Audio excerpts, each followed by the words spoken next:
बात की एक बात यह कि आवारा छोड़ दिए गए सांड और गायें खेतों के लिए भी समस्या है और शहरी इलाकों के लिए भी। सरकारी विभाग कहते हैं कि उनको पकड़कर गौशालाओं में डाला जा रहा है, लेकिन साफ है कि गौशालाएं उतनी ही है ही नहीं जितनी आवारा छोड़ दी गायें हैं।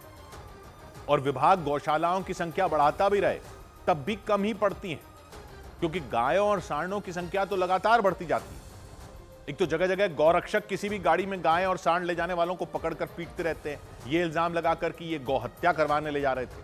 तो गायों को या सांडों को कोई गाड़ी वाला तो ले भी नहीं जाता। अब कोई ड्राइवर मुसलमान हो तो उस पर सीधा इल्जाम यही लगता है कि वो गौ हत्या के लिए ही ले जा रहा होगा, और उसको बेरहमी से पीट दिया जाता है बिना कुछ पूछे। कई लोगों की ऐसे जान तक जा चुकी है, तो कोई क्यों ले जाएगा गायों को, चाहे गौशाला तक ही पहुंचाना हो। और अपने आप तो गायें चलकर गौशालाओं तक पहुंचेंगे नहीं, तो गाय पालने वाले ऐसी गायों को जो उनके काम की नहीं रहती, उनको सड़कों पर छोड़ देते हैं। कहने को आप कहते रहे कि गाय हमारी माता है, लेकिन जब वो दूध नहीं देती तो गाय पालने वाले उसे छोड़ देते हैं आवारा। कोई नहीं पालना चाहता उनको। गौरक्षा के नाम पर और धर्म के नाम पर बड़े बड़े बड़े प्रवचन देने वाले भी कहां पाल रहे हैं इनको। वो तो गाय पालने वाले किसानों को बस उपदेश दे देते हैं कि उनको आवारा ना छोड़ें, लेकिन उपदेश से खर्च तो नहीं मिलता किसान को। किसान उनको छोड़ देते हैं, सांडों को भी, गायों को भी, बछड़ों का भी यही हाल है। खेतों की रखवाली भी इसकी वजह से बड़ी समस्या बन चुकी है। कटीले तार लगाने पड़ते हैं किसानों को। गर्मी में, बरसात में, ठंड में खेतों की रात को भी रखवाली करने के लिए जागना पड़ता है, नहीं तो आवारा सांडों और गायों का झुंड एक बार भी खेत में घुस गया तो सारी फसल साफ। शहरी इलाकों में सड़कें घेर ली हैं इन्होंने, गाड़ियों के एक्सीडेंट हो जाते हैं, लोगों पर हमले हो जाते हैं, जान चली जाती है लोगों की। तो ये सरकारी विभाग नहीं देखेगा तो कौन देखेगा? नगर पालिका नहीं पकड़ेगी तो कौन पकड़ेगा?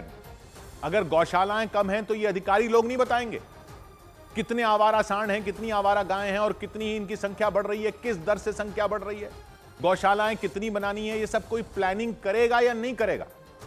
बजट नहीं है तो कोई मांगेगा ना बजट। इससे हो रहे नुकसान में भी तो पैसा लग रहा है, तो कोई तो हिसाब किताब लगाएगा ना कि कितना खर्च करना है। कुछ पैसा देने की स्कीम भी है किसानों को अगर वो ऐसी गायों को पालते हैं, लेकिन वो फिर भी छोड़ रहे हैं, तो साफ है कि वो पैसा उतना नहीं है जितना इनके चारे में खर्च आता है। तो ये सब देखने वाले अधिकारियों को ही तो काम है। वो ये सब कब देखेंगे? जब उनका अपना एक्सीडेंट हो जाएगा किसी आवारा गाय के सड़क पर आने से, तब वो जागेंगे, या उनके किसी अपने को कोई सांड मार देगा तब वो इस पर एक्शन लेंगे। सिर्फ दूध देने वाले गाय ही सबकी माता है, बाकी माताओं को पॉलिथीन में कचरा बीन कर खाने के लिए छोड़ दें। और ये गोरक्षक क्या सिर्फ ट्रकों में जा रही गायों की सेवा करते हैं, सड़क पर बैठी हुई गायों की नहीं? संस्कार, परंपरा, धर्म जैसे बड़े बड़े शब्द बोलकर भी धंधा नहीं है ये कि गाय जब तक दूध दे तभी तक माता है।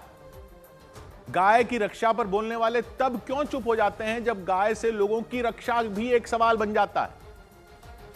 तो बात की एक बात,